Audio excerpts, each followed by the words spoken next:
अस्सलाम वालेकुम everyone, hopefully आप लोग खैरियत से होंगे। अब हम स्टार्ट करने लगे एक पूरी series of video which is about training for the exam which is called as FCPS part 1 या फिर MD and MS program of part 1। ठीक है, अच्छा तो अब ये सिलसिला है कि सबसे पहले जो आज की वीडियो है उसमें थोड़ा सा पहले ये सुन लेंगे किन पॉइंट्स को मैं हाईलाइट करूंगी, क्योंकि आपको बहुत सारे सोर्सेज से ये बातें पता चलती हैं। बहुत सारे लोग आपको अपने अपने पॉइंट ऑफ व्यू से बताते हैं कि यही किताबें हैं। कोई कहता है कि मैंने 8 किताबें पढ़ी थी तब जाके मेरा पास हुआ, वो भी 3rd अटेम्प्ट में। कोई कहता है कि उसने सिर्फ 2-3 पढ़ी थी, वो भी MCQs की, और उसका पास हो गया। तो what is the basic strategy behind that? हमें कितना पढ़ना चाहिए, हर किसी को अपने हिसाब से क्या करना चाहिए ऐसा, और कौन कौन सी किताबों में से क्या क्या चंक लेना चाहिए कि उसका पार्ट 1 का एग्जाम जो FCPS पार्ट 1 हम देते हैं वो पहले अटेम्प्ट में पास हो जाए। Method of study and number of hours per day कितने स्टडी करने चाहिए, ये सारे पॉइंट्स में हाईलाइट करूंगी। मेरी वीडियो थोड़ी सी लंबी चली जाए बिकॉज इस चीज को डिस्कस डिटेल में करना बहुत जरूरी है कि how it varies from person to person जो हमारी तैयारी है। ठीक है जी, तो आपको पता है वैसे तो FCPS पार्ट 1 डिफरेंट स्पेशलिटीज में होता है और हर स्पेशलिटी का दूसरे से पेपर थोड़ा सा बदल जाता है बिकॉज इट कंसिस्ट। सबसे पहले देख लेते हैं कि FCPS अगर जरा सा बात करूं तो आपको पता है कि ये एग्जाम लेता है हमारा college of physician and surgeon of Pakistan CPHP, और जब आप ये पार्ट 1 का एग्जाम पास कर लेते हैं तो आपकी इंडक्शन होती है as a post graduate trainee in any of the CPHP approved institute. ठीक है जी, अच्छा अब इम्पोर्टेंट बात यहाँ पर आ जाती है वो ये है कि हमारे पास ये जो पार्ट 1 का एग्जाम है ये बहुत सारी स्पेशलिटीज हैं जिसमें आप दे सकते हैं। इसके 2 पेपर्स होते हैं, एक पेपर 1 होता है जो हर स्पेशलिटी का सेम होता है, कुछ भी हो जाए इट रिमेन्स द सेम, और दूसरा होता है पेपर 2 जो स्पेशलिटी टू स्पेशलिटी वेरी कर जाता है। ठीक है, हम जो बात करेंगे वो बात मतलब मैं आपको जिस पॉइंट ऑफ व्यू से बताऊंगी वो मेडिसिन एंड अलाइड है। उसकी रीजन ये है कि मेडिसिन एंड अलाइड के पेपर की जो, चलो पेपर 1 की तैयारी तो वैसे भी हर चीज में सेम है, लेकिन paper 2 of medicine and allied जो है ना वो भी तकरीबन ऐसा है कि आप कोई भी और स्पेशलिटी में जा रहे हो तब भी आपको ये सब कुछ जो मेडिसिन एंड अलाइड में उसका काफी हिस्सा कवर करना ही पड़ता है। उसकी क्या रीजन है? फॉर एग्जाम्पल आप गायनी कर रहे हैं तो आपको एक्स्ट्रा पॉइंट्स जो गायनी से मुतालिका है, फॉर एग्जांपल आपको एनाटॉमी में एक्स्ट्रा बातें रिलेटेड टू फीमेल पेल्विस और वो सब पढ़ना पड़ता है। आपको फिजियोलॉजी में फीमेल पेल्विक डिसीज और वो सारी जो फिर आपको लेबर की प्रोसेस, ये सब कुछ एक्स्ट्रा पढ़ना पड़ता है जो कि मेडिसिन एंड अलाइड में जो कुछ आपने पढ़ा था उसके बाद आएगा। इसी तरह अगर आप दे रहे होंगे पेपर साइकाइट्री में तो आपको न्यूरोएनाटमी और न्यूरोफिजियोलॉजी बहुत ज्यादा एक्स्ट्रा पढ़नी पड़ती है जो मेडिसिन एंड अलाइड के बाद है, वो इसमें शामिल नहीं होती। तो हर स्पेशलिटी की ना कुछ कुछ चीजें हैं जो एक्स्ट्रा आ जाती हैं उसमें जो आपने पढ़नी होती है, लेकिन जो मेडिसिन एंड अलाइड है ना उसका पेपर 2 अगर हम तैयार कर लें तो आपकी बहुत सारी स्पेशलिटीज का एक मेजर चंक भी कवर हो जाता है। उसके बाद कुछ एक्स्ट्रा बातें पेपर 2 की रह जाती है, मतलब आसान लफ्जों में आपको बता दूं। लेकिन अगर बहुत पर्टिकुलरली बात करें तो मेडिसिन एंड अलाइड की बात से के तरीके से जाऊंगी क्योंकि इसके अंदर काफी सारी चीजें भी कवर हो जाती हैं। ठीक है, मतलब अगर आप ये वाला जो मैं तरीका बताऊंगी फॉलो करेंगे ना और फिर आप अपने स्पेसिफिक स्पेशलिटी के हिसाब से कोई एक्स्ट्रा किताब पढ़ लेंगे जो उसके लिए रिक्वायर है तो आपका इजीली गुजर जाएगा। ठीक है, पेपर 1 तो होता ही सब में सेम है। अब हमने ये सोच के तैयारी नहीं करनी होती कि अभी हम पेपर 1 की करें, अभी हम पेपर 2 की करें मेडिसिन एंड अलाइड में। ठीक है, क्योंकि इसमें सारा कुछ यही कुछ है, मतलब इन्हीं किताबों में से है जो आपकी एक दफा में आपने देख लेनी है। एक्स्ट्रा कोई किताब इसमें नहीं पढ़ी जाती, मतलब कोई खास एनाटॉमी की किताब जिस तरह न्यूरो एनाटॉमी है या कोई खास किस्म की किताब, या फिर जैसे रेडियोलॉजी में फिजिक्स एक खास किताब है जो आपको पढ़नी पड़ती है क्योंकि उसमें बहुत सारी फिजिक्स और बहुत सारी मैकेनिक्स इन्वॉल्व है जो हम शायद नॉर्मली अपनी MBBS में भी नहीं पढ़ते, तो रेडियोलॉजी में वो एक्स्ट्रा है। तो ये चीजें आपको मेडिसिन एंड अलाइड में नहीं करनी पड़ती, पहली बात। अब दूसरी इंपॉर्टेंट बात है कि आपको हर कोई नंबर ऑफ बुक्स बताएगा अपने हिसाब से। किसी ने ये जो मैंने लिखी है ये वो है जो मोस्ट कॉमनली बताई जाती है, किसी ने इनमें से 2 पढ़ी होती है, किसी ने 4, किसी ने सारी की सारी। कितनी पढ़नी चाहिए और मैं कितनी पढ़ाऊंगी, मैं भी यहाँ पर आपको जो लेक्चर्स दूंगी मैं उनमें से कौन सी में से दूंगी और क्या सीक्वेंस होगा मैं आपको बताती हूँ। अच्छा जी, तो सिलसिला कुछ यूं है कि पहले थोड़ा सा इन किताबों को मैं ये बता दूं कि इनके अंदर है क्या थोड़ा बहुत। जो फर्स्ट एड है, फर्स्ट एड की पूरा जो होती है it is basically first aid for USMLE step 1, मतलब ये आपकी पूरी बुक है जो कि नॉर्मली USMLE के हिसाब से उन्होंने बनाई हुई है, लेकिन इसमें बहुत अच्छा और बहुत कंसाइज अंदाज में वो हर चीज कवर कर दी गई जो आपकी पार्ट 1 की तैयारी में भी इस्तेमाल होती है। मतलब अगर आप ये किताब पूरी की पूरी पढ़ लें तो बहुत ही अच्छी बात है, लेकिन थोड़ा सा हम ऐसे जाएंगे, इस स्ट्रेटेजी से जाएंगे कि हम हर बुक में से वो ओरिएंटेड चीज लेंगे जो हमारे लिए जरूरी है। ठीक है जी, अब फर्स्ट एड की तो थोड़ा सा और बात करूं तो इसमें शुरू में आपके कुछ सेक्शंस दिए हुए specifically like pathology, physiology, anatomy, इस तरह करके उन्होंने डिवाइड किया हुआ है। और फिर एक पूरा सेक्शन आता है इसका सिस्टम्स का, उसमें क्या है CVS है, CNS है, और psychiatry, renal system, respiratory system, सारे सिस्टम्स मेंशन है। और उन सिस्टम्स के अंदर उन्होंने इस तरह से लिखा है कि सीवीएस शुरू होगा तो सीवीएस की पहले एम्ब्रियो से बात शुरू होगी, जिस तरह इंटीग्रेटेड सिस्टम में कहीं भी पढ़ाया जाता है ना कि एक साथ ही पहले उसकी एम्ब्रियोलॉजी, फिर उसकी एनाटॉमी, फिर उसकी फिजियोलॉजी, फिर उसकी पैथोलॉजी और फिर फार्माकोलॉजी, मतलब कि उसके सारे एस्पेक्ट्स शुरू से आखिर तक उस सिस्टम के कवर हो जाते हैं। तो आपको वो सिस्टम पूरा का पूरा एज अ होल तैयार हो जाता है। इसी तरह बाकी सिस्टम्स भी हैं। तो फर्स्ट एड में से जो बहुत जरूरी चीज करने वाली है वो है ये सारे सिस्टम्स वाला पोर्शन जो मैं आपको पढ़ाऊंगी भी। पहले हम ये देख लेते हैं करना क्या चाहिए, मैं क्या पढ़ाऊंगी, ये बात की बात है, ठीक है। अब बीआरएस फिजियोलॉजी क्या है? बीआरएस फिजियोलॉजी बेसिकली पूरी जो आपकी फिजियोलॉजी आप पढ़ते होते थे ना उसकी एक शॉर्ट फॉर्म है। हर चीज इसमें लिखी गई है लेकिन थोड़ी शॉर्टर और थोड़ी कंसाइज फॉर्म में। बीआरएस पैथोलॉजी सेम गोज, जो आपकी पैथोलॉजी आप पढ़ते थे जनरल पैथोलॉजी, उसकी पूरी की पूरी बुक की एक शॉर्ट फॉर्म है। स्नेल्स रिव्यू ऑफ एनाटॉमी क्या है? पूरी आपकी एनाटॉमी का एक छोटा रिव्यू आ जाता है इसके अंदर। फिर आ सकती है फास्ट एड। फास्ट एड किताब है आपकी फर्स्ट एड की तरह की, ये भी रफीउल्लाह साहब और 2 और ऑथर्स ने मिलकर लिखी है। इसके अंदर आप समझ लें कि जिस तरह फर्स्ट एड है ना, इस तरह ही थोड़ा सा हर चीज को जरा पूरी की पूरी ओवरऑल, मतलब सारी टॉपिक्स और सब्जेक्ट्स इन्हें कवर किए हैं शॉर्टर फॉर्म में। तो क्योंकि फर्स्ट एड ज्यादा अच्छी और रिलायबल किताब है इसलिए हम सिस्टम सारे यहाँ से करना रिकमेंड करते हैं। और फिर कुछ जो माइनर्स है ना, जैसे सिर्फ अगर बात कर लें आप एम्ब्रियो की, जैसे हिस्टो है, जैसे माइक्रो है, वो हम फास्ट एड से कवर करना थोड़ा सा ज्यादा इजी समझते हैं क्योंकि फर्स्ट एड में उसमें थोड़ा ज्यादा लिखा हुआ है। फिर आती है आपकी एसके सीरीज जो आपकी पास्ट पेपर्स की एक कंपाइलेशन है, इसमें बहुत अच्छी दी हुई है। तो एसके सीरीज आपकी एक होती है 1 to 14 है अभी तक की जो आई हुई है, और फिर लेटेस्ट आती है आखिर में किताब जो अभी की होगी एसके 15, एसके 16, इसके वो है। और रफीउल्लाह पॉइंट्स क्या है कि इनने हर जो पास्ट पेपर्स में आने वाले क्वेश्चंस थे ना, सिर्फ उनको ऐसे पॉइंट्स की फॉर्म में लिस्ट कर दिए। बहुत ज्यादा अच्छे है ये भी। अभी क्या होता है, कुछ लोग ना, बहुत सारे लोग आपको ये कहेंगे कि हमने सिर्फ ये 2 चीजें की थी बहुत अच्छे से और हमारा एग्जाम पास हो गया, यानी ये दोनों चीजें हैं मुतालिका सिर्फ पास्ट पेपर्स से, इसमें थ्योरी बहुत ज्यादा नहीं है।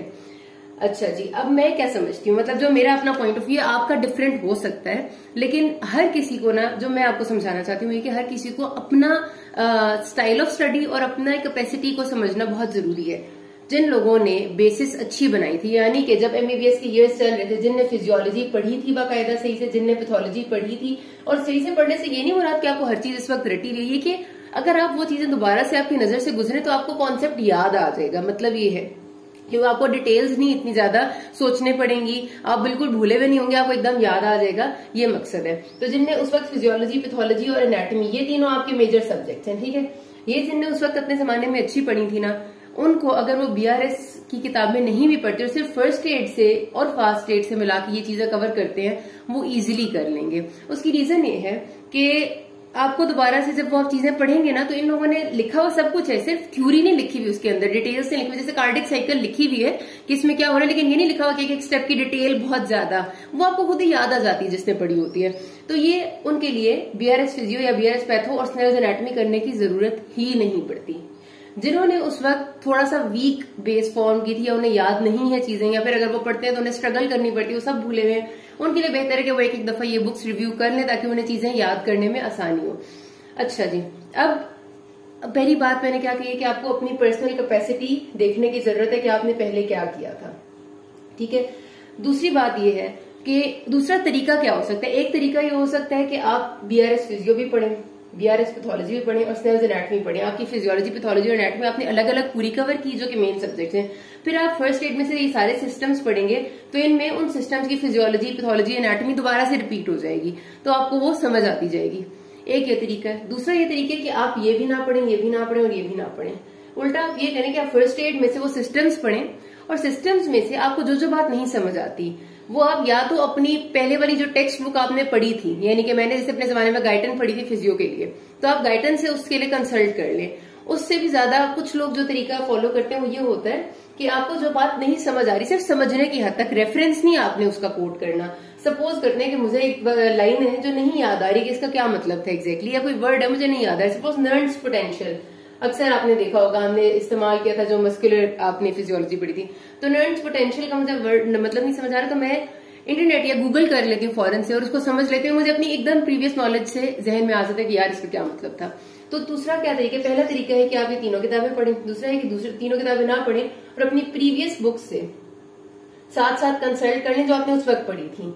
क्योंकि कई लोग ऐसे होते हैं ना कि उनको उस वक्त की पढ़ी हुई जो किताबें या नोट्स होते हैं, जो भी उस वक्त पढ़ी थी, जिसने किसी ने क्या पढ़ा था, किसी ने क्या पढ़ा था, उसको एकदम देख के उन्हें याद आ जाता है। तो उन लोगों के लिए ये तरीका ठीक है कि वो अपनी जो बात उन्हें नहीं समझ आती, साथ अपनी पुरानी किताब रखें, उसे फौरन खोलें, फौरन उन्हें याद आ जाएगा, दैट्स फाइन। तो इसी तरीके के आप साथ साथ गूगल कर लें, लेकिन ये जहन में रखें कि गूगल से आपने कोई भी ऐसी चीज नहीं उठानी जो कि अनऑथेंटिक हो, खासतौर पे जो वैल्यूज वाली चीजें हो, क्योंकि वैल्यूज हमेशा रेफरेंस बुक्स की कोट की जाती है, गूगल की नहीं कोट की जाती। ठीक है जी, गूगल पे कोई स्पेसिफिक ऑथेंटिकेटेड साइट है तो कोट करें, वरना नहीं, बेहतर है रेफरेंस बुक की करें। ठीक है जी, ये हो गया तरीका।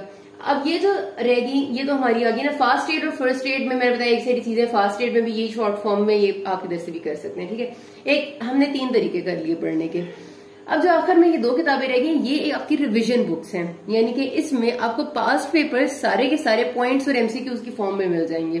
तो इनसे आपने करनी है चीजें रिवाइज, ये आपने हर सूरत करने हैं, हर किसी ने करने हैं। उसकी रीजन ये है कि पास्ट पेपर से लाजमी तौर पे कुछ ना कुछ रिपीट हो जाता है, तो आप उसको, अच्छा करने से मुराद कभी भी रटना नहीं है, करने से मुराद है कि आप उसको पढ़ें, उसे समझें और सॉल्व करें। और अगर आपको नहीं समझ आता तो उसके साथ उसकी थ्योरी लिखी हुई को देखें कि वो क्या मकसद है उसका, या क्या मकसद मतलब है, या फिर तब भी नहीं समझ आता तो वो जो आपको जिस एरिया ऑफ बुक से वो आया हुआ है ना एमसीक्यू, उस एरिया ऑफ बुक को खोलें, अपनी किताब को, अपनी टेक्स्ट बुक को। सपोज आपको एमसीक्यू एक आया हुआ है कार्डिक फिजियोलॉजी से, तो आप कार्डिक फिजियोलॉजी का वो पोर्शन खोल के देख लें और समझ लें उस बात को, अगर आपको नहीं समझ आती तो ये आपने लाजमी करने, और मैं भी कराऊंगी आपको। अच्छा जी, तो ये हमारा अब ठीक है, ये 4-5 तरीके हो गए पढ़ने के। अब क्यों लोग कहते हैं कि हम पास हो गए, हम नहीं पास हो गए, इसके लिए थोड़ा सा सेल्फ एनालिसिस जरूरी है, ये जहन में रखिएगा। सेल्फ एनालाइज ये करना है कि आपने उस वक्त किस तरह की बेसिस बनाई थी और आपको कितनी ज्यादा रिवीजन की जरूरत है। अब मैं आपको ये बता दूं कि एक दिन में, हाँ जैसे हम कहते हैं कि एक दिन में कितने घंटे पढ़ें, तो हमेशा मैं यही कहती हूँ कि it is not about the number of hours of study, कि आप एक दिन में 12 घंटे पढ़ लोगे तो हो जाएगा और आप अचानक से एंड में करोगे, ये भी पर्सन टू पर्सन वेरी करता है। मैं वो बंदी नहीं हूँ जो आखिरी 1 महीने में दिन में 12-12 घंटे पढ़ के सारा सिलेबस कवर कर लूं, मैं एंजाइटी के मारे शायद कर ही ना पाऊं। I always use to do कि मैं टाइम पे शुरू करती हूँ। अगर आपके पास 2 महीने भी हैं और आप हर रोज 3 to 4 आवर्स पढ़ते हो, लेकिन आप वो जो पढ़ोगे ना उसमें मोबाइल इस्तेमाल करना या फिर अटेंशन कहीं और डाइवर्ट करने वाली चीजों पे नहीं जाओगे, उसमें आप उस किताब को वाकई पढ़ रहे हो। अगर आपने हर पेज समझ के पढ़ लिया ना तो आपके कॉन्सेप्ट सारे फ्रेश हो जाएंगे। फिर एक दफा यहाँ से रिवाइज करोगे तो आपको चकाचक बेहतरीन नॉलेज हो जाएगी। तो जब भी पढ़े क्वालिटी का पढ़े, क्वांटिटी पे फोकस ना करें। ये नहीं अपना अगर गोल आपने रखा हुआ 50 पेजेस पढ़ने हैं, सपोज करते हैं हर एक पेज के बाद एक अगले पेज पे एक ऐसी बात है जो आपको नहीं समझ आई और आप उसे स्किप करके आगे चले जाते हैं, तो मतलब आपने 25 बातें तो छोड़ दी बीच में से, आपने किसी पेज पे कोई बात छोड़नी नहीं है। ये तरीका है पढ़ने का, जहां पर जो बात, क्योंकि ये किताबें बहुत कंसाइज लिखी हुई हैं, हो सकता है कोई बात आपको रिवाइज ना याद आ रही हो, तो आपने वहीं पर उस बात को गूगल करके देख लेना है, 1 सेकंड में समझ आ जाता है। वहीं पर उस बात की वीडियो देख लें, वहीं पर समझ आ जाएगी, लेकिन उसे स्किप ना करें। एंड क्वालिटी स्टडी करें, जो पेजेस पढ़नी है आपको पता हो कि भाई आपने जो पढ़े हैं वो आपको आते हैं। ठीक है जी, ये टाइम ऑफ स्टडी है। अब मैं किस तरीके से पढ़ाऊंगी, जाहिर है मैं आपको ये भी बताऊंगी कि मैंने क्या आपको पढ़ाने की स्ट्रेटजी रखनी है। मेरा ख्याल ये है कि अगर किसी के पास 2 से 2.5 महीने हैं, जो कि अगर आपकी हाउस जॉब 15 जून को खत्म होती है तो 22 तक आपके पास 2 महीने तो कम्प्लीटली मौजूद है, तो आप तैयारी कर सकते हैं अगर आपने पहले से कुछ बेसिस बनाई हुई है। बेसिस इन दैट सेंस अपने एमबीबीएस के ईयर्स में आपने ठीक पढ़ा था। और अगर आपको बिल्कुल भी 0 से पढ़ना स्टार्ट करना चाहते हैं, यानी कि आपने एमबीबीएस के ईयर्स में भी ध्यान से नहीं पढ़ा था और अभी भी आपको मुश्किल लग रहा है, तो फिर खुद को टाइम दे लें। ब्रेक लेना चाहते हैं, ब्रेक लेने और नवंबर के अटेम्प्ट में दे दें। It's like all upon you, क्योंकि इन 2 महीनों में ना फिर आपको जरा फोकस्ड पढ़ना पड़ेगा। मेरा पढ़ाने का तरीका ये होगा कि मैं ना आपको बीआरएस फिजियोपैथो और स्नेल्स एनाटॉमी पहले नहीं पढ़ाऊंगी। उसकी रीजन ये है कि इनमें वही फिजियो, वही पैथो, वही एनाटॉमी जरा दोबारा से पूरी दी गई है, जिसका इन 2 महीनों में बहुत डिटेल में पढ़ने का शायद कम टाइम है। पढ़ सकते हैं, लेकिन मैं शुरू में नहीं पढ़ाऊंगी। मैं जो स्टार्ट करूंगी आपको, मैं साथ साथ बुक इसलिए बताऊंगी ताकि अभी मेरे साथ उसी बुक को फॉलो कर ले तो आपके लिए आसानी हो जाएगी, आपको समझ चीजें आती जाएंगी। मैं स्टार्ट करूंगी विद फर्स्ट एड, क्योंकि मेरा पढ़ने के बाद ये अंदाजा है कि हाल ही अगर फर्स्ट एड भी कर ली जाए पास चीजें, तो अगर आपने अच्छे से पढ़ा, क्वालिटी स्टडी की है, आपने फोकस होकर पढ़ा, आपने पास पेपर्स और एमसीक्यूज की प्रैक्टिस भी अच्छी की है और आपने फिर एग्जाम अल्लाह ताला की मेहरबानी हुई है और आपने दिया है, तो इंशाल्लाह पास हो सकता है। अच्छा, तो फर्स्ट एड से मैं स्टार्ट करूंगी। फर्स्ट एड में मैं क्या करूंगी, मैं पहले वो सिस्टम्स वाला पोर्शन शुरू करूंगी और सिस्टम्स में जिस ऑर्डर में लिखे हुए उसी ऑर्डर में हम पढ़ते जाएंगे। जैसे सबसे पहले उन्होंने सीवीएस मेंशन किया है, तो हम सीवीएस से स्टार्ट करेंगे। उसी तरह जैसे पहले एम्ब्रियोलॉजी है, फिर एनाटॉमी है, फिर फिजियोलॉजी। और ये जहन में रखिएगा कि बहुत डिटेल में चीजों की जाना पॉसिबल नहीं होगा, क्योंकि बहुत डिटेल में जाती गई तो फिर वो पढ़ाई पॉसिबल उतनी ज्यादा अच्छे से हो नहीं सकेगी। मैं आपको जैसे हमने अगर सीवीएस में बात करते हैं हम कि हार्ड साउंड्स की बात की है कि स्प्लिटिंग, एक एग्जांपल देखते हैं, स्प्लिटिंग ऑफ S2 की बात की है। तो स्प्लिटिंग ऑफ S2 यानी सेकंड हार्ड साउंड में 3-4 चीजें कि उसकी फिक्स स्प्लिटिंग कहाँ होती है, उसकी वाइड स्प्लिटिंग कहाँ होती है, वगैरह वगैरह। तो उसको मैं आपको इतना जरूर बताऊंगी कि आपको बात याद आ जाए जो आपने पहले पढ़ी हुई थी, लेकिन जिसको कहते हैं ना कि एक शुरू से बिल्कुल बताना, बिल्कुल ही उसको लंबा इजी बना के एक्सप्लेन, इजी तो मतलब बनाने की पूरी कोशिश करना, लेकिन बहुत लंबा एक्सप्लेन करना वो पॉसिबल नहीं होगा, बिकॉज हमने सारा सिलेबस कवर भी करना है। इंशाल्लाह आपको समझ सारा आएगा, ठीक है जी। इस तरह मैं सबसे पहले स्टार्ट करूंगी फर्स्ट एड से और वो सारे सिस्टम्स कवर कराऊंगी, because they are the main chunk, वो आप कर लें बहुत सारा हो जाता है। उसके बाद will go to the minor subjects, जैसे जो हमारे बाकी फर्स्ट एड में से ही हम पैथोलॉजी करेंगे, फर्स्ट एड में से ही हम एनाटॉमी और फिजियोलॉजी करेंगे जो अलग से उन्हें सेक्शन में दी हुई है।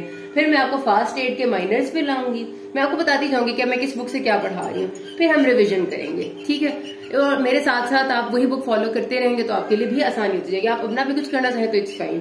तो ये एक तरीका है और इस तरह से इंशाल्लाह पास करेंगे तो हमारा एग्जाम अच्छे से पास हो जाएगा। तो लेट्स स्टार्ट फ्रॉम टुमारो।